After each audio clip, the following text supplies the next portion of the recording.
Hello, hello, Regis Kilbin is the name, and Hearthstone is the game. And today I'm going to take a look at my League of Explorers Budget Hunter deck. This is a very aggressive hunter deck that's really all about hitting the enemy's face.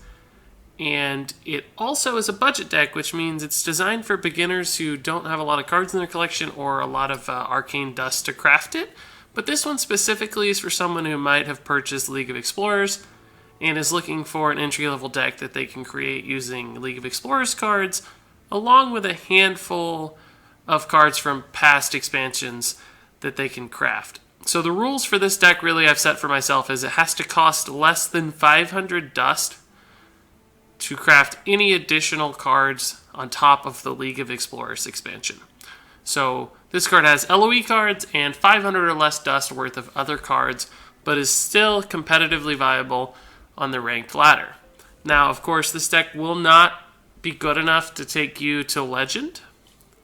You just can't compete against the top level decks with a budget deck. But you can play this easily as high as rank 15 and with some persistence and patience and real practice, potentially even rank 10, at which point aggro decks do start to struggle a little bit more, especially if they aren't extremely well refined. And this one does have a few weaker cards that could use upgrades before you really start piloting it into the higher single-digit ranks.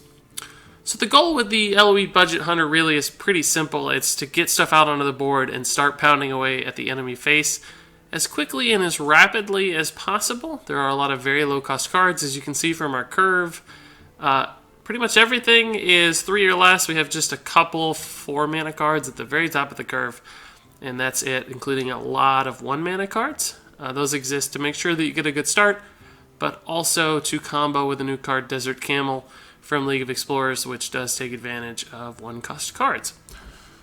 So let's go ahead and take a look real quickly at every single card in this list just to discuss why it's in the deck and what it's there for.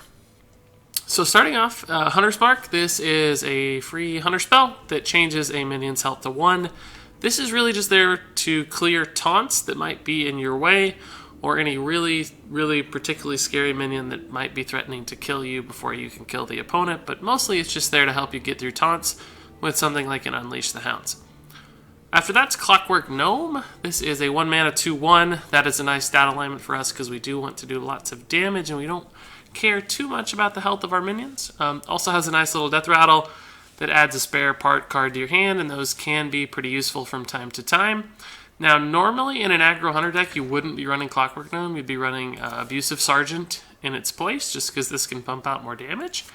But with this deck, since we are taking advantage of Desert Camel, and it can put a 1-drop onto the board for free for us, Abusive Sergeant's Battlecry will get lost in those instances, and Clockwork Gnome's Death Rattle won't. So you can still take advantage of its passive Death Rattle, even if your opponent clears it before it ever really has a chance to attack.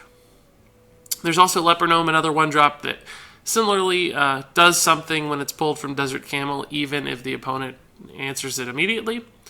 And Leper Gnome, of course, is perfect for face decks. It's a 2/1, but also does 2 damage anytime it dies, so you can sometimes get something like 6 damage out of this card, which is always really nice. Worgen Infiltrator, yet another 1-drop that's a 2/1, and it has Stealth, so usually when this is pulled from Desert Camel, it will be able to survive at least a turn to attack. It's also just a great way to open the game, particularly with a card like Lave Zuka. This 2-mana weapon not only has 4 damage packed into 2 mana, but it can also give a minion +1 attack, which means you can do something like 5 or 6 damage for 2 mana, and it's always a great play on turn 2, particularly if you need to clear an enemy minion that's threatening one of your 1-drops. Explosive Trap is the only trap featured in this deck. It's just another way to pile on 2 damage into the opponent's face, but can also clear up scary boards from an aggressive deck that maybe got a really good start, and you need to counter the board and make a little recovery. This will allow you to do that. Huge Toad is new with League of Explorers.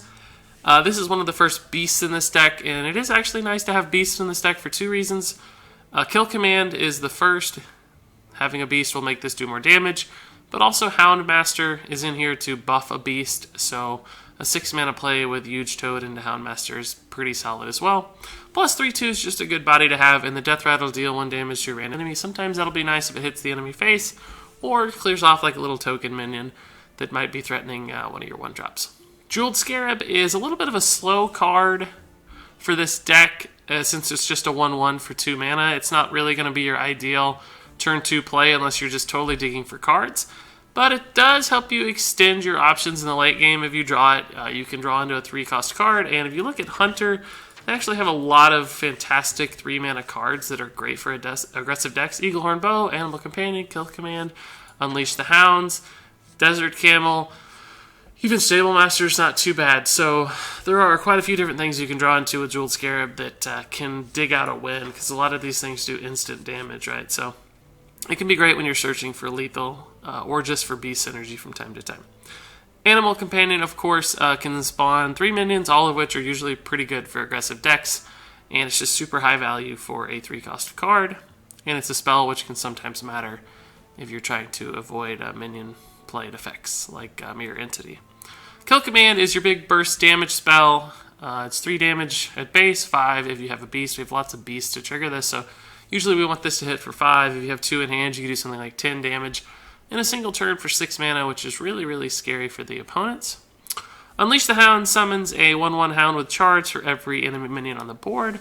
And given how many token decks are out there right now, with just so many little tiny minions that are all over the place, this can either be lots of damage or a way for you to clean up a particularly nasty board that you need to recover from. It also combos with Kill Command and Houndmaster pretty nicely to give you some instant beast presence. Brand Bronzebeard is in this deck. He's not traditionally an aggressive card, but you do need good cards in a budget beginner deck, and Brand Bronzebeard is a good card, and since he's going to be free since you already have League of Explorers, he does fit just as a solid 2/4 body. That can be great, but he does also combo with Houndmaster, because giving +4/+4 can be pretty insane. He also combos actually with Glaive Zuka. You can give a minion +2 attack, and that's nothing to scoff at. And he combos with Jeweled Scarab. You can draw 2 3-mana cards, which can actually be pretty huge if you get something like 2 kill commands, additional kill commands for free thanks to Brand Bronzebeard. So, oh, and he also combos with Desert Camel, of course, which allows you to maybe play 2 Leper Gnomes and a Desert Camel for 3 mana, which would be nuts. That's 5 mana for 3. That's a huge tempo advantage. So Brand Bronzebeard does actually have some synergy with a few cards in this deck, even though he's really not particularly designed for it. We've already talked a lot about Desert Camel. It's a great tempo play because most people won't have 1-drops in their deck that you're going to draw for them, especially mid-range or control decks. Typically just don't have a lot of 1-drops, so you can gain an advantage with a Desert Camel or 2. It also suits Houndmaster nicely because of its stat alignment. You can make it a 4/6, which is really strong. And also sets up for Kill Command since it's a little bit sturdy. So this is a really high value card in this deck just because it lets you deposit so much stuff onto the board for only 3 mana. Even if you got off to a little bit of a slow start, you can really start to pump out damage thanks to the plays that this will set up. Wolf Rider is pretty typical for a face deck. It's just 3 damage for 3 mana. You want to kill the enemy quickly, and Wolf Rider allows you to do that. Houndmaster is a little bit slow for an aggressive deck, but sometimes having a well-timed taunt can make a huge difference. And this also technically has 2 damage that can charge as long as you have a beast on the board already. In other words, the buff for +2/+2 hits something which already is able to attack. So it's kind of like this does 2 damage instantly from time to time. And also a 4/3 body's kind of scary and sometimes a little challenging for people to deal with, depending on what else is on the board if you've gotten off to a good start. So it can hit for 4 or even 8 from time to time. And then finally, we finish off the curve with Piloted Shredder, another 4/3. This is really just the ultimate value minion in Hearthstone, and this deck can't run much farther than turn 4, and this just gives us one more big scary body to put on the board that opponents might have trouble answering and pumping out extra damage over a turn or 2 if they do have trouble finding a way to kill it. So there you have it. That's the list for the League of Explorers budget Hunter. And now I'd actually like to take this thing and play a few games on the ranked ladder to both show you how to mulligan and just see some lines of play and some gameplay decisions and help you get a feel for how the deck works. Some people will say that playing face hunter decks He's low skill, you just send everything to the face. That's true to an extent. You definitely want to be consistent in the way you hit the face, but there are still some intricacies and some gameplay decisions that can have a big impact, and I think we can learn a couple things by running through those. So, in the mulligan phase, of course, you really want a 1-drop. That's your biggest priority, and in fact, having 2 is fine, particularly when you have the coin. We don't want a 4-drop yet. That's the slowest card in our entire deck, so we don't need that.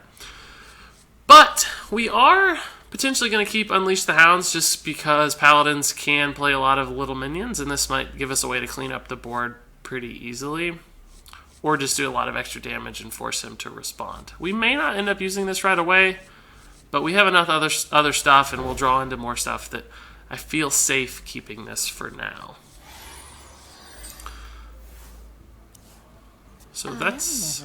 Okay, this is going to be a secret Paladin. That might be troublesome. We might just try to kill him before then, but it just depends on how well he curves out and which secrets he has. If he plays 2 secrets right now, we might be in a little bit of trouble, but we're not going to be hitting his minions intentionally very often, so hopefully we won't be triggering too many secrets. That's a pretty slow play for him.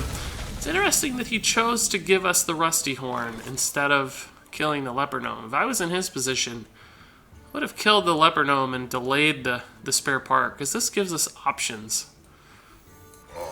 We're just going to keep playing minions here. We don't need the explosive trap yet. We'd rather this be dead so that we kill all parts of it first. And if he plays something like a muster for battle, we can explosive trap, and then we won't even unveil these. We'll force him to make a decision. He can either attack or not attack. But if we unveil these and attack, he can use his minions to get value. So if I unveil these and do 4 damage, he can attack and basically get value out of 2 of these. Right now, he doesn't have anything to do. That's a little unfortunate. He's going to try to snipe one here, but...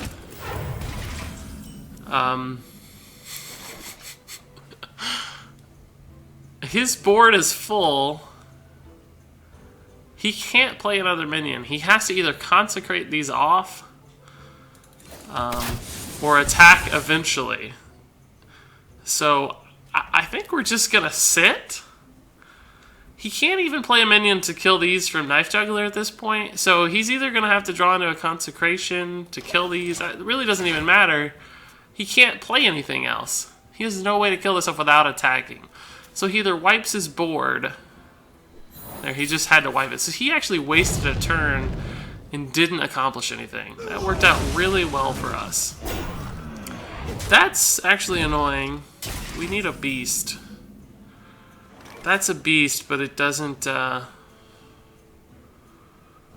it costs too much mana, right? We can't kill it with this. I think we're still going to play this. He has not shown a sign of a concept. It's a little unfortunate. I forgot he'd have 2 of those, but he hasn't had a consecration yet. If he has one now, we're in a little bit of trouble. Just because we really committed a lot to the board. He could do a full clear, but it seems unlikely. Now, if he doesn't kill this, which he might, certainly can. If I was him, I'd kill this with the Sludge Belcher and or the Seeker Keeper and the weapon, but. Yeah, that could be very useful. He's actually going to go face. So I think that one of those is a redemption. I think if we kill this Sludge Belcher, it's unfortunately going to come back. Which is really annoying. But I don't have a way to kill one of these to pick it off, basically. I think I still just have to do this, as annoying as it's going to be. I think we're going to get a second Sludge Belcher. So that we can actually work with. That's not too bad.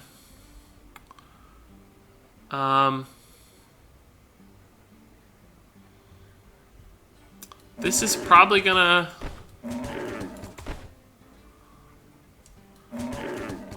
be... No, it wasn't. I'm gonna freeze this one.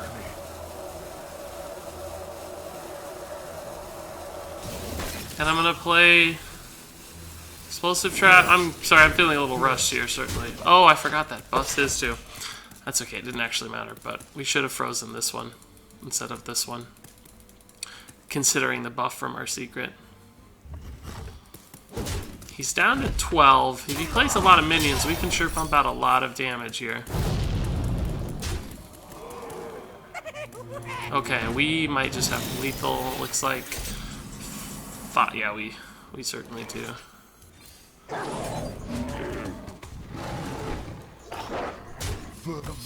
Yeah, he saw it too. So there we go. That wasn't too bad. Got a little antsy there in the middle, but still we're just able to overwhelm him, which is really the goal of this deck. Thankfully, he didn't get a second Sludge Belcher there from the secret. That would have been a little tougher, but we probably still could have gotten through it.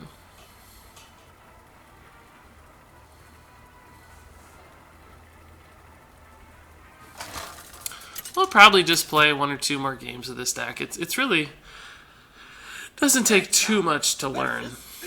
This is Naked Apron GG. What a name. So this is not the same. No, not the same paladin. We don't know what kind of paladin this is. We really don't want 3 drops. We want 1 drops. A Desert Camel sometimes I would keep in the mulligan if I had a 1 and a 2 drop before it, just to know that I had a solid curve, because it can be so powerful on turn 3. But otherwise, I'm going to send it back looking for 1 drops because I really want to get that solid start off. He might coin out a shielded mini bot here. He's going to coin something, yeah. Ooh, an Annoyotron. Interesting. So there's no reason for us not to pop that Divine Shield. This is still not a good trade for him. It's going to have to come down eventually. I'd like to run into a 3-drop or a 2-drop next turn. Like Leave Zuko would have been a fantastic draw as well. Because right now we are absolutely destroyed by Muster for Battle, but we didn't have a choice. The Muster for Battle here probably kills both these things, which is very unfortunate, but we just didn't have another line of play. A Glaive Zuko would have been perfect. That's exactly what's going to happen, so. Oh, keep missing! Oh, keep missing! Wow, he got so unlucky just now. That's worth an... Sorry, that's so unfortunate for him. He had to take an additional 3 damage. He lost one of his minions, and we have a trade into the Knife Juggler. Wow. I actually feel legitimately bad for that. That was so unlucky. He got all 3 to the face. So we killed the Knife Juggler there because it threatens our Piloted Shredder. It also can just do lots of damage and be annoying. So it was worth it to get rid of it. Giving up 2 face damage is never fun, but wasn't significant enough to bother. He seems to be wanting to engage in a little bit of a race here, which is fine. We're going to play this Brand down just because he might be scared of it. We don't actually have a play with it. Houndmaster certainly could be used next turn, but we don't have a 2-drop beast. If something from the Piloted Shredder were to pop out, that's fine, but I think he's going to make this trade and kill the Brand because he's scared of it, which sets it up for the Explosive Trap to kill the Piloted Shredder. So this is kind of a trick, I guess. A little more than that.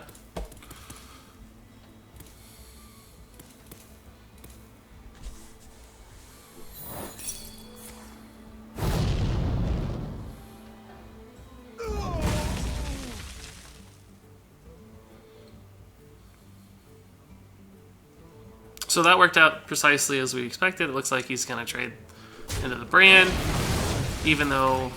Oh, that's kind of unfortunate for him. Oh my goodness, he just gave us a Blessing of Kings. I don't think that's ever going to be particularly sound. So we're just going to... go face here. We have, he can do 8, 9, 10 damage next turn, but he has to clear. So we're going to play this to get another body on the board. I don't think we can be dead. He's got another Blessing of Kings, but that eats most of his mana. He could kill this for free, but we'll have 2 minions. and a 7 mana play here that could potentially do lots of damage. Okay, that's sort of good for him. But he's playing 4 minions on board. Right now we have lethal, unless he's got some crazy play in mind here. But this is 4 damage. This is worth 2. That actually may have been enough. Let's see. This is 3 damage, 4 damage, and either of these are worth 6 damage. 2 damage, so a total of 6. So 4. We have 6 damage, basically. Which I think means we don't...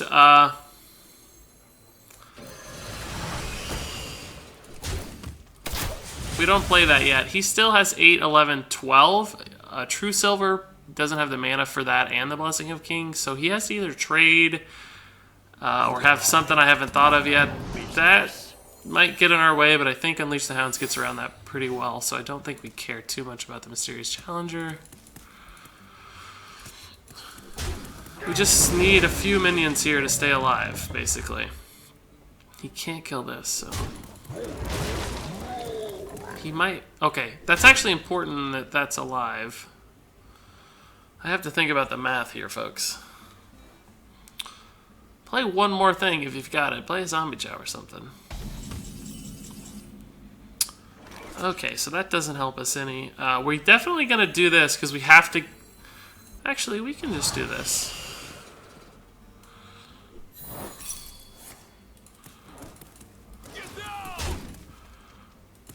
That's going to come back to life and give us 1 extra hound, which gives us... should give us lethal. Does he not have that? Oh, he's not bringing that back to life. Well, goodness, we're 1 damage off lethal then. I thought that was going to come back to life and give it 4 minions for this to do 4 damage and this to do 2 for 6 total damage, but instead we only have 5 damage. That's pretty unfortunate. I don't think we can win the game now.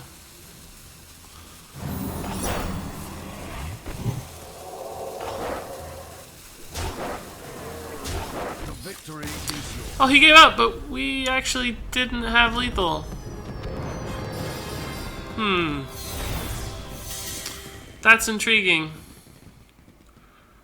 We were 1 mana shy. He might have thought we had it, but we were 1 mana or 1 damage shy. We had a 3 taunt. He probably could have got through that with...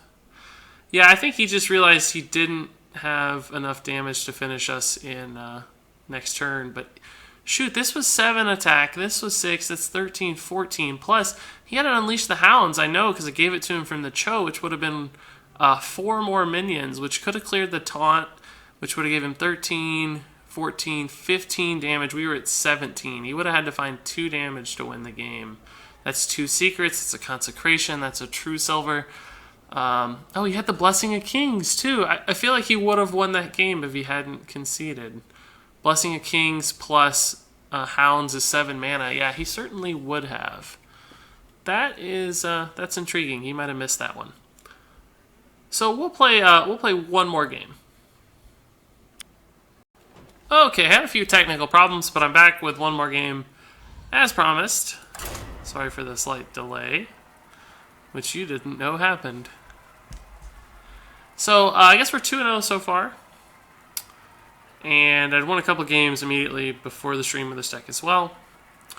And been playtesting it throughout much of the day. And so far the win rate's pretty strong. Still appear to be having some technical hurdles with Hearthstone.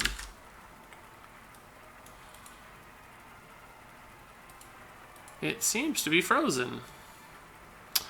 I detected a little movement. Are the servers giving up on us? No? Okay, we found an opponent. I'll take it. A mage, okay. Rexa versus Jaina. You asked for it. Let the hunt begin. So I'm still a little guilty about that last win against the Paladin. I feel like we didn't deserve it, but sometimes I guess an aggressive deck can just get the best of people, even when you aren't winning, they just think they're losing. So here we don't want any of these cards. They're all too slow, so we're looking for 1-drops. And Hearthstone is particularly laggy. I feel like it might be a PC issue I'm experiencing. That's unusual. Forgive the frame rate drops here.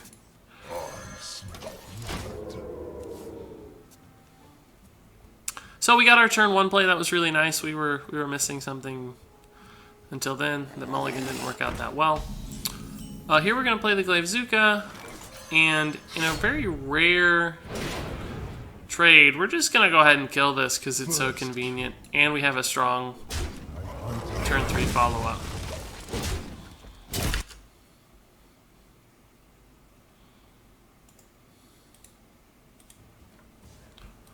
I wouldn't always... Oh, I might actually regret that now. I was not expecting a Mech Mage. I was expecting a Tempo Mage based on that that Mana Worm. But we just gave him a pretty strong board. So this usually is pretty good against Hunter, but this deck actually only runs 1 weapon, so it's not going to be that devastating to our face. This Explosive Trap might get some pretty strong value, depending on how he trades or doesn't trade here. So we can...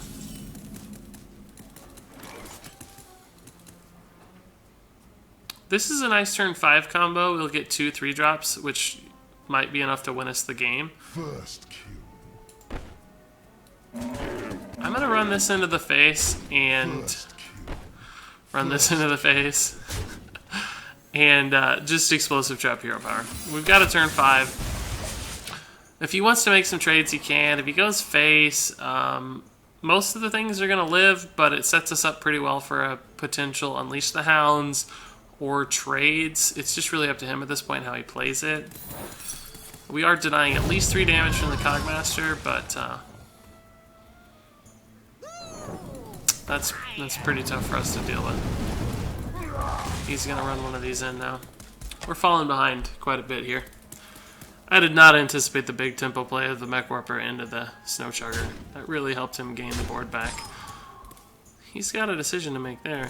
Oh, he didn't go for it. Wow. If I had another Explosive Trap, he would just be done. But I don't. Who knows what secrets will uncover?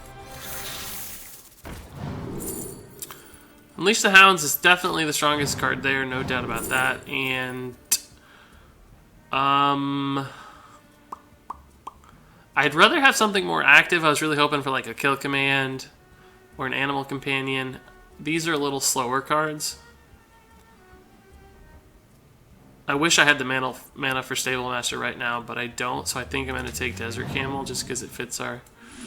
we're going to make this trade just to stay alive, because he had 7, 9, 11, 12 damage at least. Any spell gave him 13. Fireball would have been lethal. Frostbolt would have been 1-off lethal, I think. So I didn't want to give him the chance to keep punishing our face. Okay, he's still not killing these things. It's going to give us a really nice Unleash the Hounds. But first we're going to Desert Camel, because if it draws a minion for him, it will actually give us 1 additional Hound. And it does. Oh my goodness. I did not... I made a calculation error a little bit. I spawned too much stuff, so I don't get to kill everything of his. Unfortunately. I forgot we had a Brant out. Oh goodness, and he has a lot of 1-drops too. That's unfortunate. This is one downside to this deck, is if they do have a lot of 1-drops, you lose the advantage of Desert Camel, and that is such a good follow-up for him. Wow. We are smoked. I don't see a way out of this.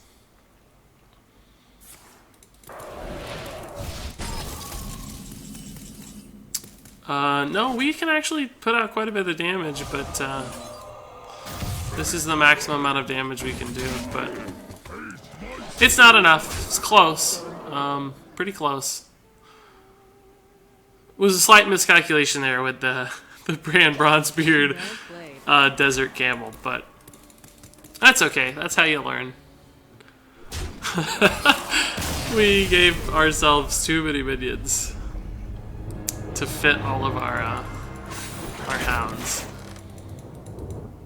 Thought I was being sneaky. Well, let's play one more. That felt unsatisfying. I'd like to do one more.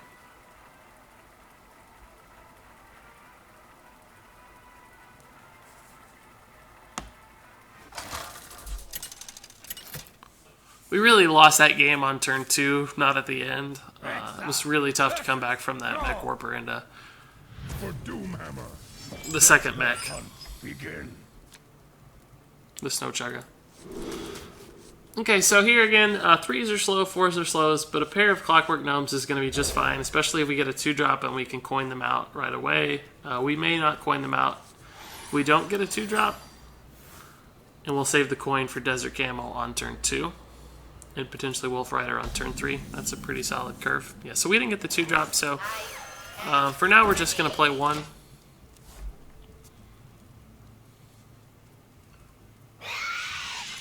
Gonna ignore that, that's fine. And yeah, we're gonna coin out the Desert Camel. I'll be surprised if he has a 1-drop, but man, everybody has 1-drops tonight.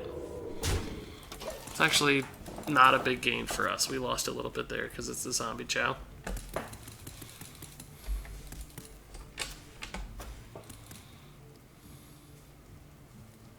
If it had been a Tunnel Trog, I wouldn't have minded so much, but...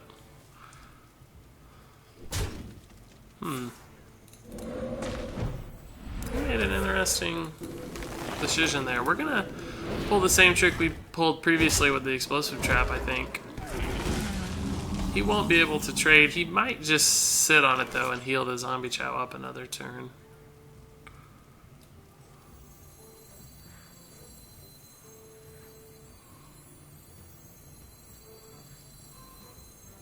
But we can actually afford to wait. If he does that, it's going to be a pretty low tempo play for him.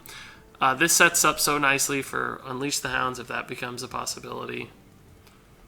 We're forcing him to make decisions, creating friction. It's usually pretty good. He did that out of order a little bit.